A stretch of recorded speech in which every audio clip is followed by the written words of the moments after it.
Good evening mga ka-farmlat. And so new property po tayo today. Ang location po nito is Mulanay, Quezon. And ang size po ng property is 5,000 square meter. So beachfront to mga ka-farmlat. Ayan, so 5,000 square meter and along Barangay Road po ito. So from Provincial Highway, so magdadrive lang po tayo ng 15 to 20 minutes going to property. And sa town proper naman mga ka-farmlat, I think nasa 25 minutes lang yan. Nasa town proper na tayo ng Mulanay, Quezon. Ayan, so kung napapansin niyo yung service natin, motor po yan. So yung may motor na yan mga ka-farmlat ay Barangay Road na po yan. So yung property is tatawid po sa kabila. So ito nakikita niyo yung malinis na to. So ito na po yung area na 5,000 square meter. And bali na tuog siya ng kalsada. So yung kabilang kalsada, may nasahaw pa po doon yung property. So malawak po ito, 5,000 square meter. And yan, kung mapapansin niyo yung malinis, so ito na po yung property. And yung madumi, yan na po yung karatig na property.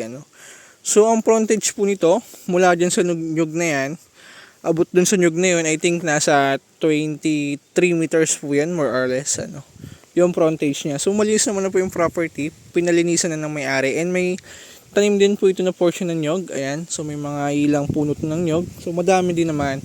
And sa source ng kuryente, dahil along Barangay Road po ito, so ayan lang, may poste po ng kuryente sa lugar. Ayan, so ito lang po yung linya ng kuryente. Sa internet naman po, wala lang dalang cellphone na may signal.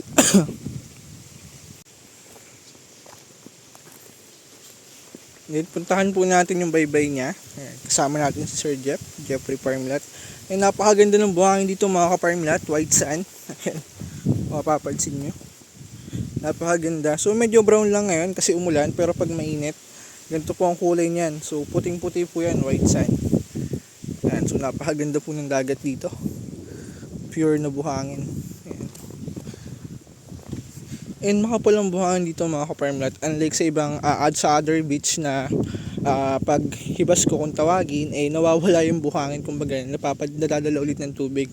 So dito napakakapal po ng buhangin ito. Ayan kung mapapansin nyo. Napakakapal. So ito buhangin itong portion na to. So I think nasa napakakapal po ng mga ka-farmlat. Ay, napakaganda po ng baybay dito. Napakaliwalas. Yan. So dito mga ka-farmlat, comfort place ang hanap mo. So tama-tama. Pwede tayo maglagay dyan ng kubo tulad nyan o rest house. Yan, so napakaganda po ng ambience dito. And yan ko papansin nyo, yung sunset niya nandito mga ka-farmlat. Diyan po nalubog ang araw sa part na yan. Yan, so napakaganda. Sunset view po ito. Yan, panalo itong mga ka-farmlat kung naghahanap ka ng retirement place. At the same time, investment na rin kasi yearly nagtataas naman po ang value ng property.